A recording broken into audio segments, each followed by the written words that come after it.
Welcome दोस्तों। आज इस वीडियो में हम लोग सीखेंगे fusion bonded epoxy coated reinforcement के बारे में।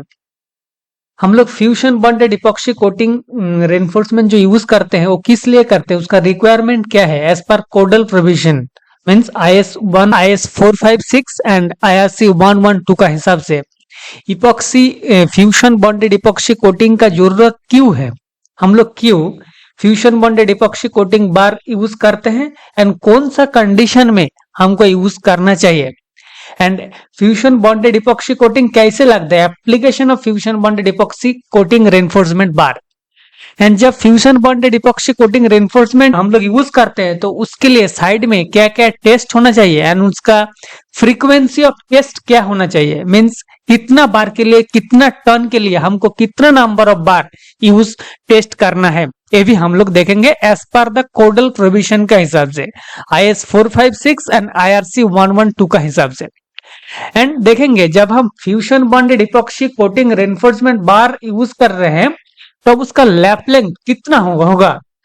जब नॉर्मल रेनफोर्समेंट यूज होता है उसके लिए जो लैप लेंथ है एंड जो fusion bonded epoxy coating reinforcement बार है उसके लिए लैप लेंथ कितना होगा, डेवलपमेंट लेंथ कितना होगा, ये सब हम लोग देखेंगे IS 456 एंड IRC 112 का हिसाब से।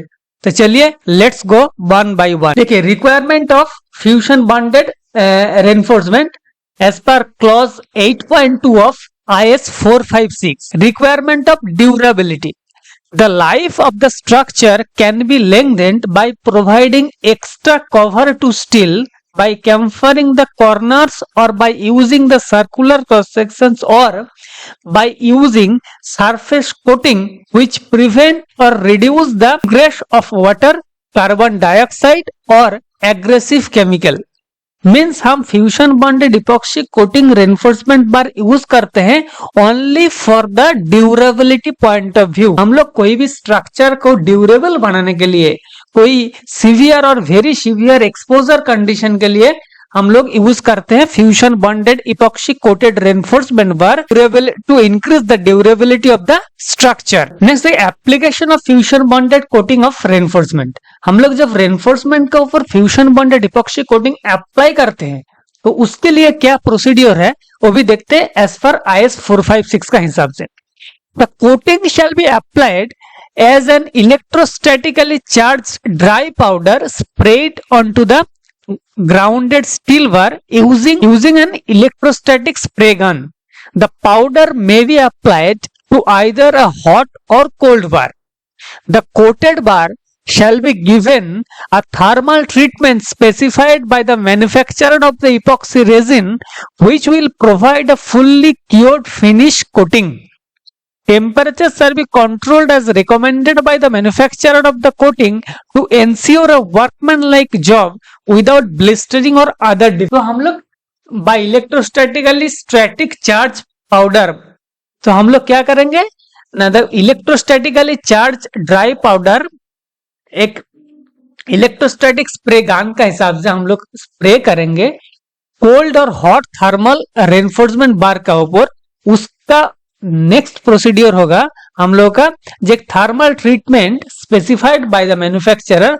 हम लोग जो कोटिंग यूज करेंगे उसी का मैन्युफैक्चरर प्रोवाइड करेगा, जो हम लोग कितना कोल्ड और कितना हॉट टेम्परेचर के ऊपर after applying the fusion bonded epoxy coating हमको कितना टाइम तक, कितना ड्यूरेशन तक उसको ट्रीट करना चाहिए। Next frequency of test.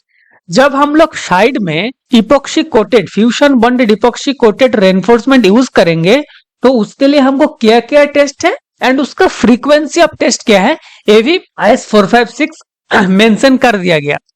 The coating thickness shall be tested at a frequency of not less than 1 full length bar every 20 bars of each side. Suppose हम 20 mm dia का बार use कर रहे हैं तो हमको 20 mm डाया बार के लिए 20 numbers बार के लिए एक नंबर बार को टेस्ट करना है फॉर कोटिंग थिकनेस। जो कोटिंग अप्लाइड हुआ है उसका थिकनेस के लिए हम इस इंस्ट्रूमेंट यूज करते हैं और के जो कोटिंग थिकनेस है उसको हम मेजर करते हैं। For each 20 numbers of bar.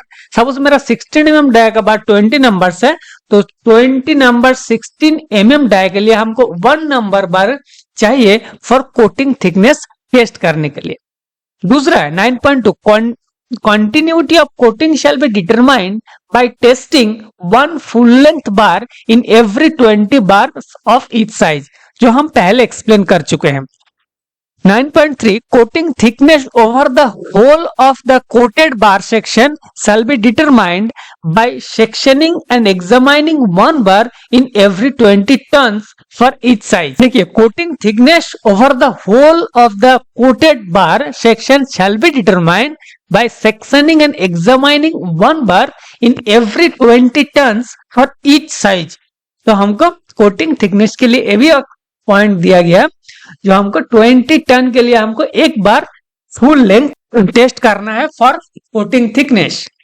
And for testing adhesion of coating, जो हम फ्यूजन बॉन्डेड इपॉक्सी कोटिंग कर रहे हैं उसका जो एडिहेशन है उसको टेस्ट करने के लिए the sample shall be selected from each size according to the frequency given below. बोल रहे हैं जो मटेरियल यूज कर रहे हैं फ्यूजन बॉन्डेड इपॉक्सी कोटिंग जो हम रेनफोर्समेंट यूज कर रहे हैं उसके लिए हमको फ्रीक्वेंसी ऑफ टेस्ट होना चाहिए up to 16 mm dia 1 for every 1 ton, above 16 and up to 25 के लिए 1 for every 2 ton and above 25 mm dia के लिए 1 फॉर एवरी 4 टन। तो मेनली हमारा 2 टाइप्स का टेस्ट है। वन इज कोटिंग थिकनेस, जो हमारा 20 नंबर्स बार के लिए 1 सैंपल होना चाहिए, एंड जो एडिहेशन है कोटिंग का जो एडिहेशन प्रॉपर्टी है उसको टेस्ट करना चाहिए टन का हिसाब से। Up to 16 mm dia bar होगा तो 1 टन में एक, up to 16 to 25 mm dia bar होगा तो 2 टन में एक, एंड अबव 25 होगा तो 4 टन में एक बार को हमको टेस्ट करना चाहिए। IRC 112 का हिसाब से reinforcing bars conforming IS 1786 can be coated by fusion bonded epoxy coating conforming to IS 13620। IS 13620 क्या है ना, इस कोड में स्पेसिफाई किया गया है जो फ्यूजन बॉन्डेड इपॉक्सी कोटिंग का डिटेल के बारे में, जो मटेरियल यूज होगा, एकदम फ्रीक्वेंसी ऑफ टेस्ट क्या होना चाहिए, पूरा डिटेल मेंशन किया गया है IS 13620। The bond of coated reinforcement is lowered by up to 20% of that of uncoated reinforcement in detailing of the steel lap length and anchorage length given in section 15 should be increased by 25%। ये भी चलिए ये भी देखते हैं क्या है। ये IS 456 में भी है एंड IRC 112 में भी है। This clause is taken from IRC 112। ये क्या बोल रहा है, जो टाउ बीडी वैल्यू होता है, टाउ बीडी क्या है वो भी चलिए देखते हैं।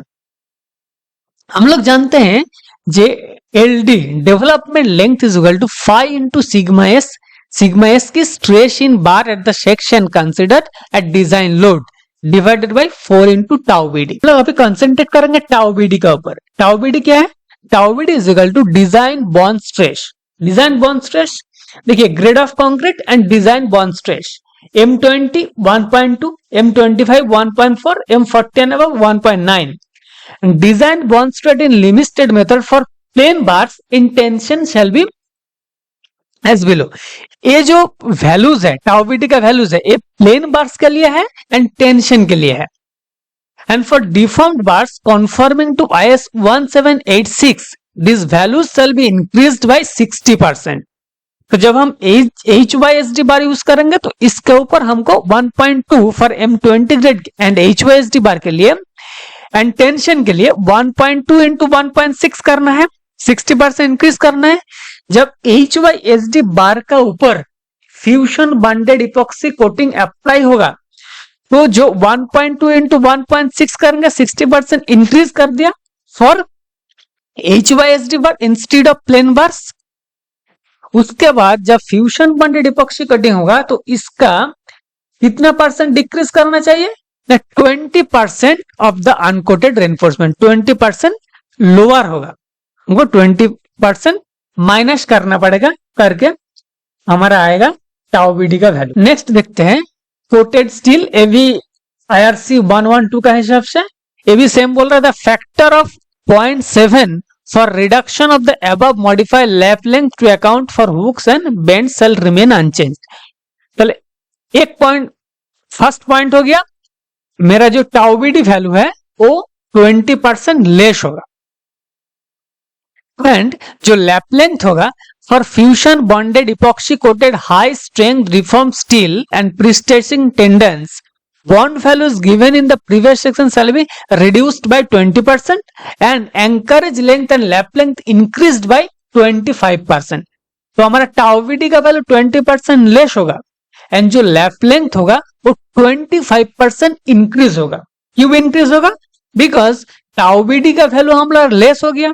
जब टाउ बीडी का वैल्यू लेस हो गया तो ऑब्वियस बात है जो मेरा lap length 25% and anchorage length 25% increase होगा। 25 तो लैप लेंथ मेरा 25% इंक्रीज होगा। मींस HYSD टेंशन के लिए हमारा जो भी लैप लेंथ होगा, जब हम उसका ऊपर इपॉक्सी कोटेड बार यूज करेंगे तो उससे 25% हम ज्यादा प्रोवाइड करेंगे। ओके, एंड आज के लिए इतना ही। If you like this video please share and subscribe.